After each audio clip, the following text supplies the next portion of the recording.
성경이 우리가 사는 세상을 깨어진 세상이라 그렇게 얘기를 합니다. 여러분, 그게 이제 좀 이렇게 인정이 되고 느껴지시는지 모르겠습니다. 그러다 보니 피조물이 허무에 굴복하여 탄식할 수밖에 없다고 사도 바울은 얘기를 하고 있어요. 그러다 보니 우리 마음속에는요, 때로는 하나님 살아계시죠? 근데 어떻게 나를 위해 일하시는 것입니까? 하는 이제 의문과 질문이 우리에게 있을 수가 있습니다. 왜 그런가 하면요, 우리가 기대하는 하나님의 일하심은 성경에 등장하는 어떤 사건들, 특히 급격한 어떤 사건들, 뭐 홍해가 갈라진다, 또 아니면 여리고성이 무너진다, 우리 주님이 눈먼 자의 눈을 뜨게 하시고 걷지 못하는 자를 좀 걷게 하신다, 뭐 이런 것들이 우리의 삶에도 있기를 원하십니다. 그러다 보니까 우리가 그런 의문들, 질문들이 있어요. 자, 그러나 성경의 전체적인 맥락에서 주님의 일하심은 그런 방식은 아닙니다. 비유로 말씀하자면 마치 겨자씨가 자라는 것처럼, 가루 속에 들어간 누룩이 커져 나가는 것처럼 그렇게 주님은 일을 하신다고 얘기를 하고 있어요. 그러다 보니까 우리가 때로는 지칠 때도 있고요, 또 답답할 때도 있고, 때로는 주님 앞에 헌신했던 그 세월들, 우리의 마음들 돌아보면서 억울한 마음이 들 때도 있어요. 그런데 여러분, 왜 주님이 그렇게 일을 하실까요? 우리 주님이 일하시는 이유가 있습니다. 진짜를 구별해 내시는 거예요. 진짜를 구별해 내시는 거예요. 가라지와 쭉정이가 아니고요, 성경적으로 얘기하면 예수라는 열매로 되어진 진짜를 구별해 내시기 위해서 주님이 그런 방식으로 지금도 여전히 일을 하고 계세요, 여러분. 자, 예를 들면 6.25 동란 이후에 우리 기독교가 급성장을 했습니다. 그런데 교회 사가들이, 전체는 아니지만 분석할 때 이런 얘기를 합니다. 그게 뭐냐 하면요, 그때 밀가루 교인이 많았다는 거예요. 밀가루 신자가 많았다는 거예요. 그게 무슨 얘기입니까, 여러분? 너무 전쟁 이후에 피폐해져서 우리가 어려운데, 그러다 보니 미국을 비롯해서 우방 국가들, 특히 교회들이 중심이 돼서 정말 많은 구호 물자를 보냈거든요. 근데 그때 우리나라가 전부 다 무너졌어요. 그러다 보니까 조직체가 있는 곳이 별로 없었습니다. 그나마 조직이 있는 곳이 어디죠? 교회입니다. 그래서 그 구호 물자들을 교회를 통해서 배급을 하고 교회를 통해서 나누었거든요. 뭐 나쁜 것은 아니지만, 근데 그때 많은 사람들이 그 밀가루라고 대표되는 그 구호 물자 때문에 교회에 유입된 분들이 굉장히 많이 있다는 거예요. 물론 그것도 기회가 될 수가 있습니다. 그러나 밀가루 교인이라고 할 때 어떤 뉘앙스가 여러분들 느껴지시죠? 그게 무슨 얘기입니까? 기독교에 대한 진지한 고민, 진리가 무엇인가에 대한 목마름과 그 생명에 대한 배고픔이 아니고 그저 필요 때문에 나왔기 때문에 내가 과거에 가졌던 그런 종교심들을 가지고 평생 동안 살다 보니 성경이 우리에게 신앙이 무엇인가를 얘기하는 것들을 알지 못하고 그렇게 평생 사는 경우가 있더라는 거예요. 참 그런 것들이 비극입니다. 자, 그러나 우리가 그 속에서 의미를 찾아보면 왜 주님이 그렇게 일을 하실까? 그래서 오늘도 우리 주님은요, 양적으로 일을 하지 않아요. 양적으로 절대 일을 하지 않습니다. 질적으로 일을 하십니다. 그리고 더 나아가서 속도가 아닙니다, 여러분. 절대 속도가 아니라 내용을 분명히 하심으로 말미암아 진짜 신앙의 사람들 만들어내십니다. 내 인생의 주인은 우리 주님이라는 것을 인정하게 하십니다. 그리고 그 주인이신 주님과의 관계 속에서 주님의 통치와 다스림을 받는 인생을 만들어내십니다. 그게 바로 주님의 일하심이죠. 그게 뭐냐, 지난 2주 동안 제가 살펴봤습니다. 함께 살펴볼 때에 주님은 깨어진 세상 가운데 믿음의 사람 만들어내신다. 이 깨어진 세상 가운데 내가 내 의와 공로를 의지하는 것이 아니라 누구의 의를 의지하게 한다고요? 주님의 의를 의지하는 진짜 의의 사람 만들어내시는 것이 주님의 일하심이라고 이제 말씀드렸습니다. 자, 오늘은 마지막입니다. 자, 요한복음 16장 11절 말씀을 여러분들이 다시 한번 펴보십시오. 자, 한번 보시면서 같이 한번 읽어볼까요? 같이 읽습니다. 시작. 심판에 대하여라 함은 이 세상 임금이 심판을 받았음이니라. 자, 이 말씀 이해되세요, 여러분? 여기에 등장하는 세상 임금이 누굽니까, 여러분? 시간 관계상 제가 간략하게 말씀드리면, 결론으로 말씀드리면 여기에 가장 성경적으로 기본적으로 등장하는 세상 임금은 누구죠? 사단이에요. 사단입니다, 여러분. 여러분 아시는 것처럼 하나님께서 사람을 창조하시고 에덴 동산에 그를 두셨습니다. 그것은 하나님을 대신해서 그 에덴 동산을 관리하고 경영하라는 거예요. 근데 사단이 그를 미혹했죠. 유혹했죠. 그래서 하나님의 말씀에 불순종했습니다. 이로 인해서 사람들은 하나님의 통치와 다스림이 아니라 사단에게 통치와 다스림을 받게 된 거예요. 그래서 이 세상 임금은 누구라고요? 사단이라고 성경이 얘기를 합니다.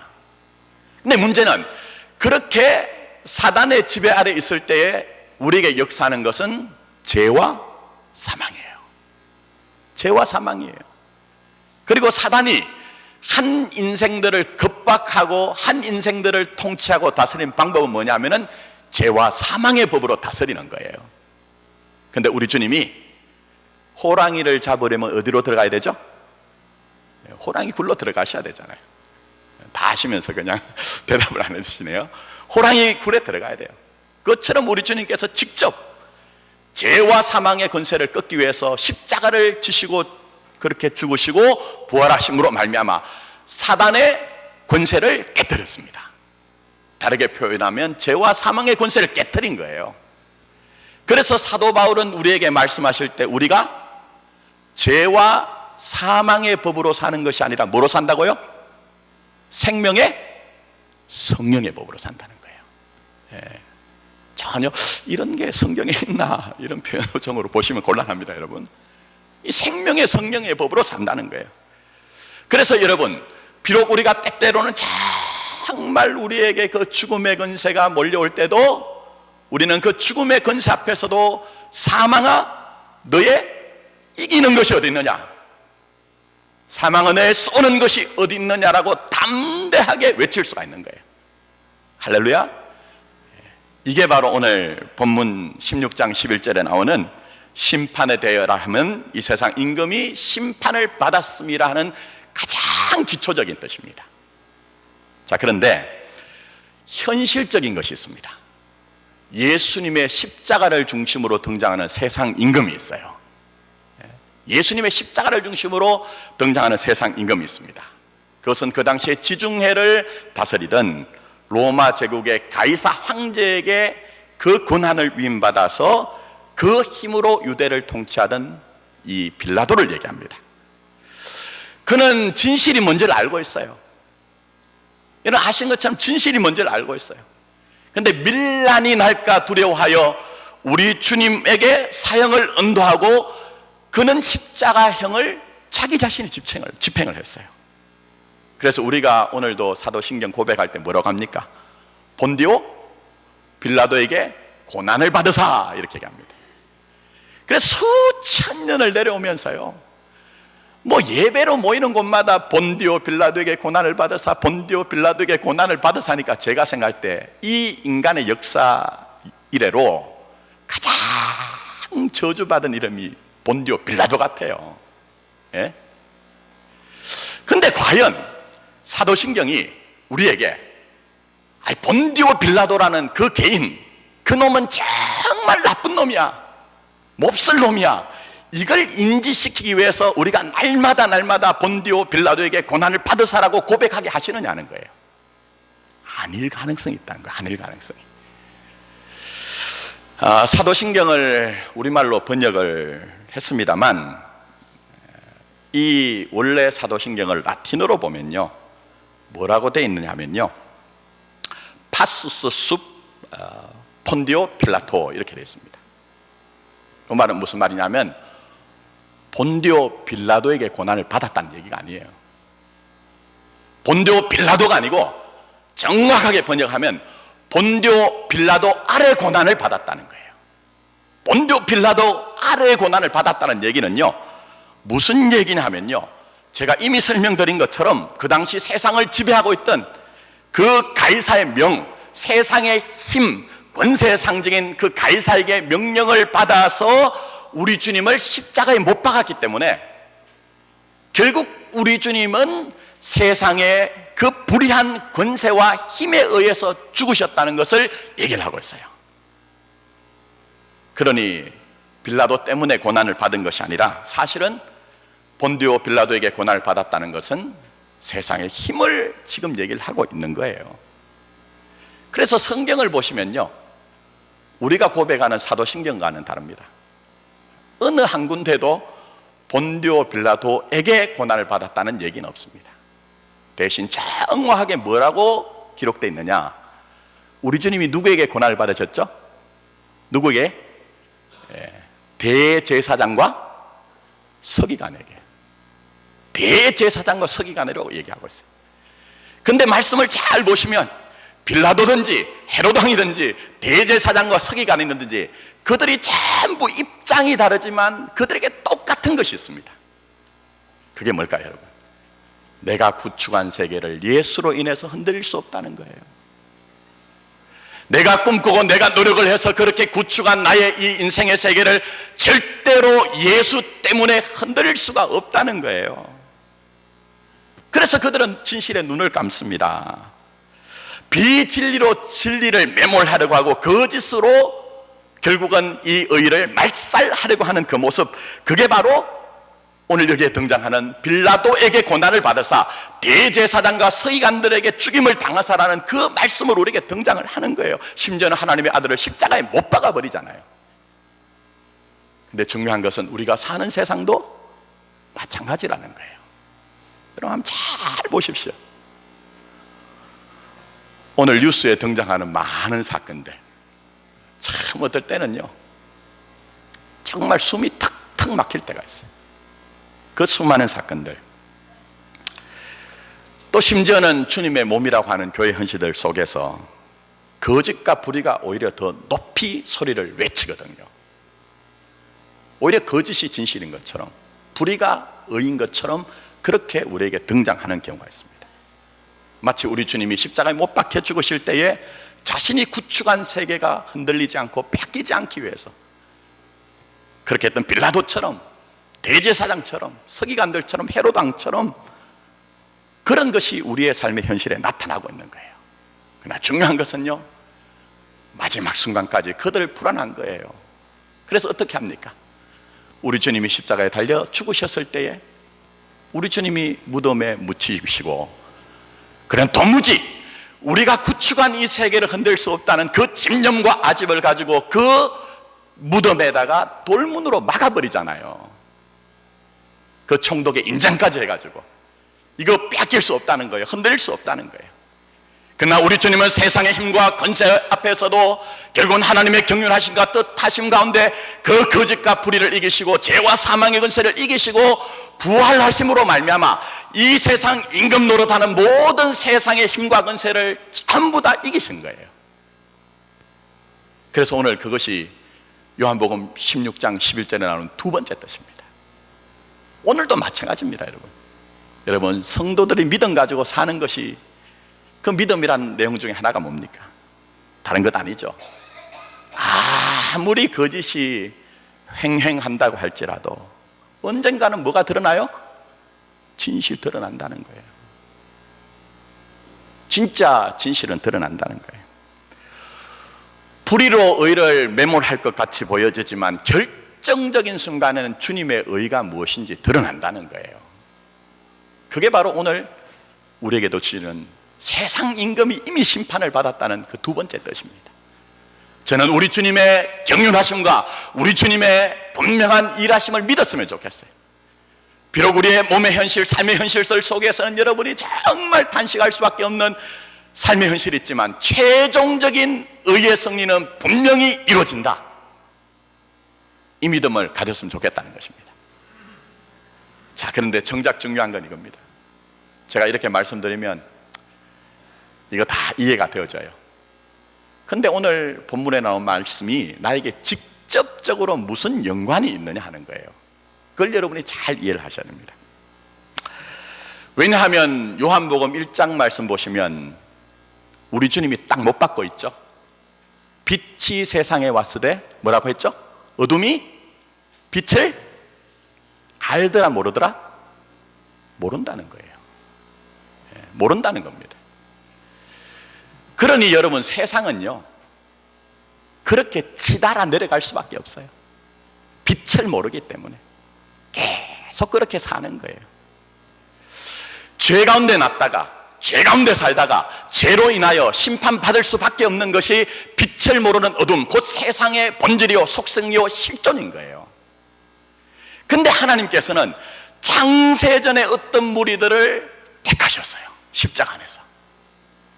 그 사람들을 하나님의 백성이라, 그 사람들을 하나님의 자녀라고 얘기합니다. 그러면 우리 주님의 일하심이 뭘까요? 우리 주님은 이 세상 가운데서 절대로 택한 자들은 그 길 내려갈 수 없도록 하신다는 거예요. 그 길을 절대 내려가지 못하도록 조처를 하신다는 거예요. 그게 바로 오늘 우리에게 직접적으로 11절의 말씀, 바로 그 말씀이 우리에게 등장을 하고 있는 것입니다. 그래서 보시면은 보혜사 성령님을 보내주셔서 그 성령님이 오셔서 하시는 일들은 심판에 대하여라면 이 세상 임금이 이미 심판을 받은 것이라는 것을 우리에게 적용을 하십니다. 그러므로 어떤 일이 우리에게 있을까요? 우리 안에도 분명히 믿고 있는데 왕노릇하는 세상 것들이 남아있어요. 어느 누구도 완벽하거나 완전하지 않고 정말 우리가 믿음으로 살려고 하는데 우리 안에도 가만히 보니까 정말 세상 것으로 우리가 왕노릇하는 것이 있어요. 근데 말씀드린 것처럼 택한 하나님의 백성, 택한 하나님의 자녀들은 절대 그 길로 치달아 내려가지 아니하도록 주께서 성령님을 보내어서 우리 안에 왕노릇하는 그 세상 것들을 전부 다 심판을 하시고 여러분의 인생에 진짜 왕이 누구신지 인지하게 하시고 진짜 왕이신 그분을 영접하게 하시고 진짜 왕이신 그분과 함께 살아가는 인생을 만들어낸다는 거예요. 그래서 오늘 결론 말씀드립니다. 주님의 일하심이 뭘까요? 주님의 일하심이 무엇일까요? 우리 주님은 우리 안에 왕노릇하는 세상에 것이 있으면 눈 감지 아니하시고 그 문제를 해결하여 우리 인생의 진짜 왕은 우리 주님이란 것을 알고 인정하고 그 주님과의 절대적인 관계 안에 살도록 하시는 것이 바로 우리 주님의 일하심입니다. 이게 바로 우리 주님의 일하심인 거예요. 여러분, 여러분의 인생의 뒤안길을 한번 잘 돌아보십시오. 정말 주님이 어떻게 일하셨습니까? 주님이 일하셔서 여러분에게 부자 되세요 했는데 정말 부자 되셨습니까? 옆집에 자식들 보니까 좋은 대학 들어가고 좋은 직장 들어가고 무탈하게 뭔가 자기들이 꿈꾸는 인생을 행복하게 사는 것 같은데 정말 주님의 일하심이 그렇게 일하셨느냐 하는 거예요. 물론 그럴 수도 있습니다. 그러나 중요한 것은요, 정말 우리 주님이 우리의 그 내면 속에, 속사람 속에, 우리의 인생 속에 만들어 놓으신 것이 무엇이냐 하는 거예요. 여러분, 이 격동치고 요동치는 시대 속에 많은 사람들이 주님의 곁을 떠나가는데 왜 여러분은 이 순간에도 이렇게 예배드리는 자리에 나오셨나 하는 거예요. 그것만 봐도 우리 주님이 우리 안에 일하셨어요. 어떻게 해요? 내가 그동안 섬기던 내 인생의 왕이라고 생각했던 것들 그거 전부 주님이 해결하시면서 하나하나 내가 너 인생의 왕이다, 주인이다 하는 것을 알려주시면서 주님이 이 믿음의 자리까지 이끌어 오셨기 때문에 우리가 지금 이 자리에 있는 것이 아니냐 하는 거예요. 그래서 보십시오. 제자들 보시면 잘 알 수가 있습니다. 여러분, 예수님의 제자들이 처음부터 주님을 만났을 때, 주님을 따라갔을 때 이 사람들은 자기 인생의 왕이, 주인이 우리 주님인 것을 완벽하게, 완전하게 알고 정말 무결점하게 우리 주님의 통치와 다스림을 받았던 사람들입니까? 우리 이미 아닌 것 알고 있죠. 그들의 행보를 우리가 가만히 살펴보면 비록 뭐 배도 버려두고 가족도 버려두고 주님을 쫓았지만, 주님과 함께 풍찬 노숙을 하면서 그렇게 살았지만 언뜻 그들 속에, 속마음 속에는 진짜 왕이 따로 있었어요. 진짜 인생의 주인이 따로 있었어요. 그래서 우리 주님께서 십자가에 달려 죽으셔야 되는 그 엄숙한 순간에 제자는 뭐라고 합니까? 누가 크냐? 누가 더 크냐 하는 것 가지고 그들이 싸우잖아요. 심지어는 어머니까지 동원을 하잖아요. 그때도 성경시대에도 치맛바람이 있었던 것 같아요. 네? 야고보와 요한의 어머니는 와서 주님께서 나중에 주의 나라가 임하시면 한 놈은 주의 좌편에 한 명은 주의 우편에 좀 앉도록 해주십시오. 그 정도잖아요, 여러분. 그러면 한 발 양보해서 우리 주님이 십자가에 죽으신 그 충격적인 사건을 경험하고, 그것뿐만 아니라 사망의 권세를 이기시고 부활하신 그 놀라운 감격을 맛봤을 때 그 후에 이들은 정말 완벽하게 자기 인생의 왕은 주인은 주님이라고 인정했습니까, 여러분? 그렇지 않습니다.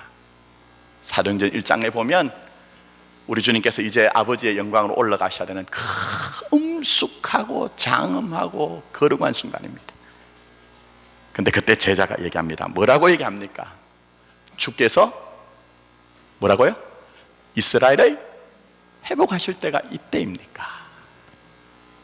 내 육적인 이스라엘, 내가 꿈꾸고 있고 내가 소망하는 그 이스라엘을 주께서 언제 회복하십니까? 라고 여전히 주님 앞에 나가서 묻고 있어요.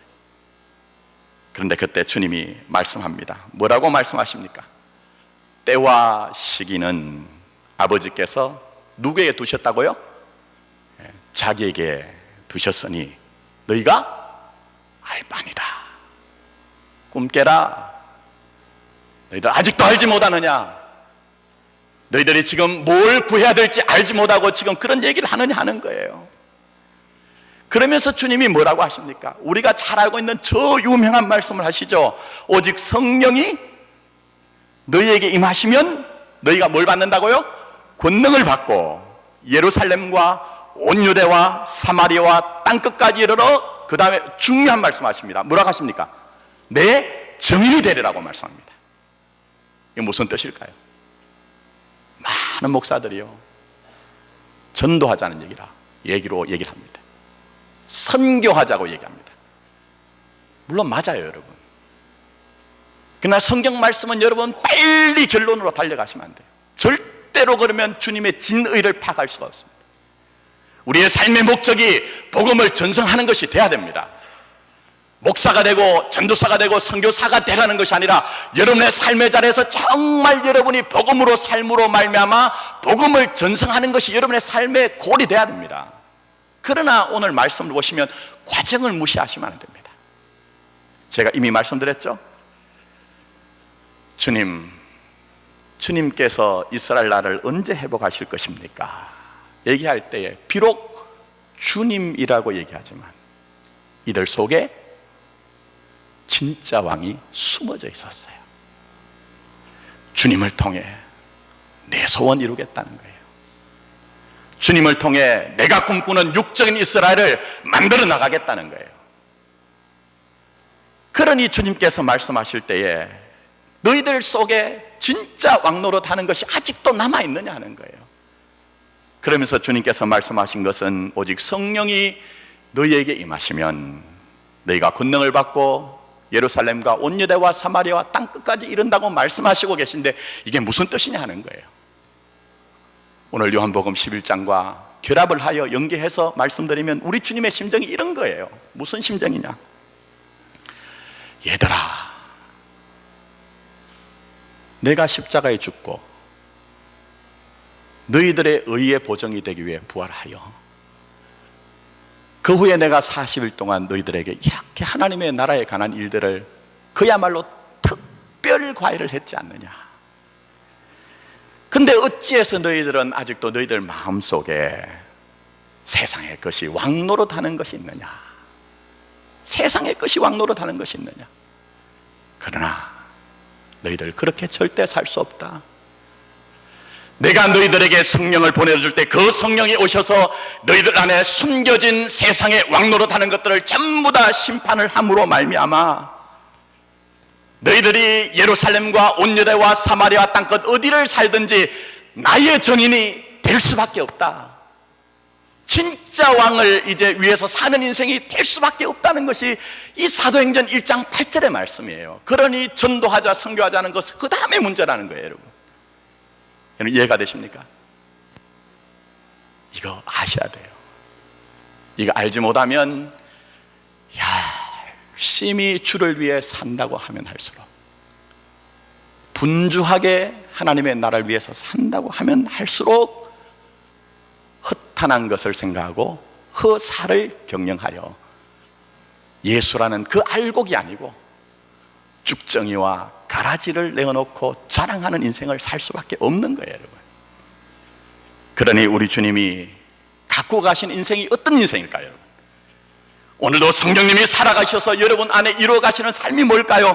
그것은 인생의 주인이신, 인생의 왕이신 그 하나님을 발견하게 합니다. 그리고 내 안에 아직도 왕노릇하는 세상 끝이 무엇인지 분별하도록 합니다. 그리고 하나님께서 주신 그 말씀을 통해서 내 안에 있는 그 세상의 왕노릇하는 것들을 전부 다 잘라내십니다. 그리고 그와의 절대적인 관계, 어떤 것도 흔들 수 없는 그와의 절대적인 관계, 그 믿음의 삶의 자리로 우리를 이끌어 가시는 것입니다. 그래서 신명기 8장 3절에 뭐라고 말씀합니까? 사람이 떡으로만 사는 것이 아니요, 어떻게 해요? 여호와 입에서 나오는 모든 말씀으로 산다는 거예요. 여러분, 제가 이미 원어로 설명을 드렸죠. 떡 필요 없다는 것이 아니고 이 떡조차도 하나님의 말씀으로 되어진 것을 알고 하나님의 교화는 그 절대적인 믿음을 우리에게 말씀하고 계신 거예요. 그래서 우리 주님께서 기도를 가르치실 때에 우리가 구해야 되는 것 중에 하나가 뭘 구하라고요?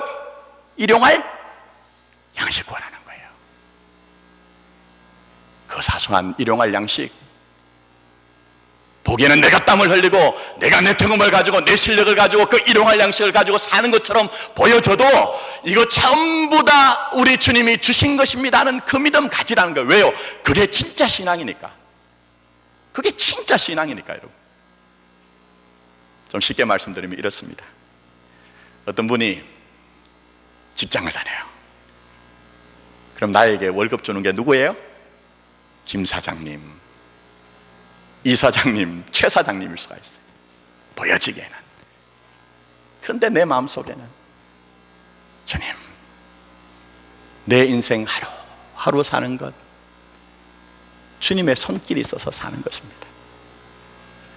내가 내 가정, 내 직업, 내가 추구하는 그 모든 것들도 가만히 살아보니 뭐 내가 할 수 있다고 해서 할 수 있는 것이 아니고 주권자인 우리 하나님이 내게 주신 것입니다 하는 그런 믿음이 있어야 된다는 거예요.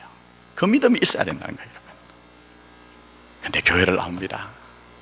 교회를 나오면서도 여전히 우리 안에는 내가 원하는 것은 내 실력과 내 경험을 가지고 내 수단과 방법을 가지고 이루어야 된다든지, 아니면 지금껏 내가 이룬 것은 하나님과 상관없이 내 힘으로 지켜내야 된다고 하면요, 우리 속에 뭐가 있어요? 진짜 왕이신 예수님만 있는 것이 아니라 세상에 왕 노릇하는 것이 아직도 있다는 거예요.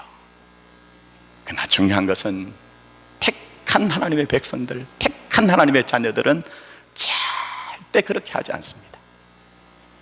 인생에 관입하시고 개입하시면서 자꾸만 돌아보게 하시면서 내 인생의 진짜 왕은 하나님이라는 것을 인정하게 하십니다. 그래서 때로는 우리의 삶에 내가 붙들고 있는 것을 하나님이 흔드세요. 내가 의지하고 있던 것들을 하나님이 잘라내세요. 심지어는 내가 내 삶 가운데 왕노릇하는 것을 우리 하나님께서 심판하여 죽여내십니다. 그게 때로는 어떤 분에게는 소유일 수 있습니다. 또 어떤 분에게는 세상의 명예와 권세일 수가 있습니다. 심지어는 내가 내 목숨보다도 더 귀하다고 하는 내 가족인 경우도 있습니다. 그 대표적인 사람이 아브라함이잖아요, 여러분. 아시죠? 평소에 아들을 달라 할 때는 그렇게 기다리게 하시고는 정작 주시고 난 후에는 그 절대적으로 뺏길 수 없는 네 독자 이삭을 나에게 바치라고 말씀합니다. 근데 그 결정적인 순간만 생각하시면 안 돼요, 여러분. 하나님께서 아브라함의 인생에 함께 하시면서 그 긴 세월 동안 본토와 친척과 뭐죠? 아버지의 집이라고 표상이 되어진 혈통과 육정과 사람의 뜻을 하나님이 해결해내신 거예요. 그래서 여러분, 우리 주님께서 내가 너희들에게 화평을 주러 온 것이 아니라 뭘 주러 왔다고요? 금을 주러 왔다고 했잖아요. 왜 그럴까요? 내게 왕노릇 하는 것들 주님께서 오셔서 전부 다 잘라내신다는 거예요. 그래서 그 경험들이 뭡니까? 여러분들 아시는 것처럼 조카 롯의 문제였잖아요. 또 애굽 여인 하갈에서 낳은 이스마엘의 문제였잖아요. 그런데 하나님께서 그 인생에 개입하심으로 말미암아 내가 내려놓고자 해서 내려놓은 것이 아니라 주께서 말씀을 통해서 전부 다 진짜 왕이신 하나님만 남겨놓았잖아요. 지금 우리가 이 길 가는 거예요, 여러분. 이 길을 지금 가고 있는 거예요, 여러분. 말씀했습니다. 저는 참 자랑이 없습니다. 어릴 때부터 아시다시피 몇 번 말씀드려서 몸이 너무 아파가지고 할 수 있는 일이 없었어요. 근데 저는 제 자랑이 하나 있다고 하면 신앙 안에서 교제하는 친구들이 정말 제 자랑입니다. 복음과 주님의 몸된 교회에 대해서는요, 누구보다도 제 친구들은 열심히 있거든요. 저는 비교가 안 됩니다. 제 친구 중에 한 두세 정도는요, 복음을 위해 주님의 몸된 교회를 헌신하다가 몸이 상했어요. 그 친구 중에 하나는 신장을 상해가지고 자기 형님에게 신장을 이식받아서 지금 목회를 하고 있습니다. 근데 이 말은요, 역으로 얘기하면 가족들을 신경 쓰고 살질 못했다는 거예요. 뭐 애들이 크는 것들, 또 뭐 아내가 뭐 생일이다 이런 것들 별로 생각하지 않고, 뭐 좋은 건 아닙니다. 그렇게 살았어요. 근데 요즘 저희 친구들이 만나가지고 이제 50대 지나서 이제 50대 중반을 향해 나가다 보니까 좋은 시절 다 지나갔대요. 좋은 시절 다 지나갔대요. 그러면서 얘기하는 것이 자꾸 전과 다르게 누구의 눈치가 보인다고요? 아내의 눈치가 보인대요. 그러면서 결론 내린 게 뭐냐면, 우리도 이 땅에 있는 모든 남성들이, 남자들이 가는 그 길을 지금 가고 있다, 이렇게 얘기를 하고 있어요. 그러면 남자들이 가는 길이 뭡니까? 그 한마디로 얘기하면 비 오고 난 이후에 낙엽입니다. 여러분 느낌이 오십니까? 한동안 그런 이제 농이 여러분 유행했습니다. 이사를 갈 때 남자들은 뭘 껴안고 있어야 된다고요? 강아지. 혹시라도 어부인께서 나를 버리고 떠나실까 싶어서 강아지를 안고 있어야 된대요. 그 비슷한 얘기가 비 온 후에 낙엽입니다. 혹시 여러분 비 온 후에 낙엽 썰어 보셨습니까? 빗자루질을 하기도 힘듭니다. 잘 안 썰려요. 근데 한번 빗자루질을 해가지고 거기에 빗자루에 붙은 낙엽은 잘 떨어집니까? 떨어지지 않습니까? 안 떨어집니다. 정말 꼭 붙어 있습니다. 그게 바로 남자들이 가는 길이라는 거예요. 근데 이 비극적인 유머 속에는요, 아주 중요한 진리가 숨어 있습니다. 여러분 성경에 보시면 그 남자가 그 부모를 떠나 그 여자와 뭐가 되라고 했어요? 한 몸이 되래요. 한 인생이. 근데 저도 그렇지만 젊은 시절에는요, 포부가 있어요. 비전이 있어요. 또 뭐 일이 있어요. 그러니까 내 옆에 있는 사람이 사실은 한 몸을 이루어야 되는데 안 보여요. 안 보여. 그런데 인생 산전, 수전, 공중전 다 겪어보니까 자꾸 눈이 열려요. 그게 뭡니까? 내 옆에 있는 사람이 내 인생이라는 거예요. 내 옆에 있는 사람이 내 인생이라는 거예요. 그러면서 절대적인 관계로 들어가죠. 떨어질 수가 없습니다.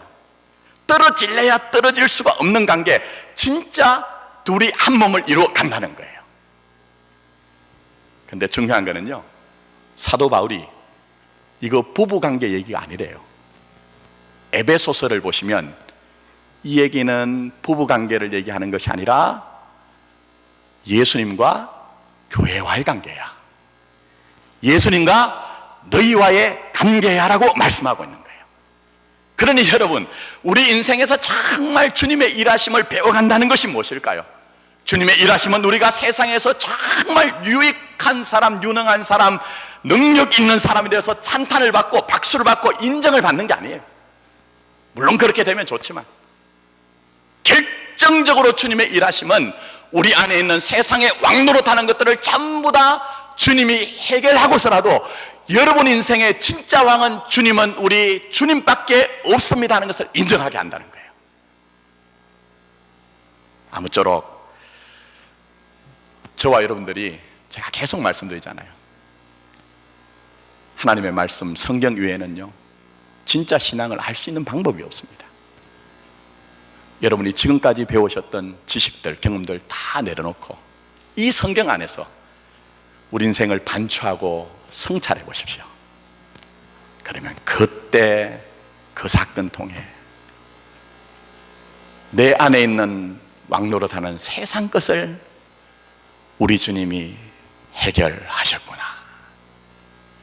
그리고 이만한 믿음으로 내 인생의 왕은, 주인은 주님밖에 없다는 것을 인정하게 하셨구나 하는 것들을 아실 것입니다. 남겨진 생에도 우리 그 길 가고 있습니다. 아무쪼록 진정한 왕이신 우리 주님, 진정한 인생의 주인이신 주님과의 그 절대적인 관계를 알아가시고 배워가시고 그 주님을 믿어서 날마다 복되시고 최종적으로도 주님으로 말미암아 승리하시는 여러분 되시기를 예수님의 이름으로 축원합니다. 기도드리도록 하겠습니다. 세상의 임금이 이미